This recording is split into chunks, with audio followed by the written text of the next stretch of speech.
Meron na naman pong bagong update ng Messenger na kung saan pwede na tayong maglagay ng lock sa mismong Messenger app. Meron na po ako naipakitang video noon na kung saan pwede nating lagyan ng mga lock ng mga applications natin. Pero this time po, sa mismong Messenger app na po tayo maglalagay ng lock. So, sa mga hindi pa po nakakaalam, let's watch this. Sa Messenger account po natin, pindutin natin yung 3 lines.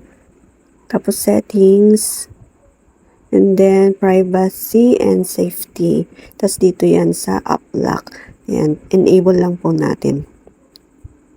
So since meron nang nakaset na fingerprint tong phone natin, so ganito po yung lalabas. Ayan, and then hingin tayo kung kailan gagana yung lock natin. So piliin ko kunwari after I leave Messenger. So try po natin. Ayan. Pagka-open po natin yung Messenger, ayan, hihingin po yung fingerprint. So, yan, na-open na po.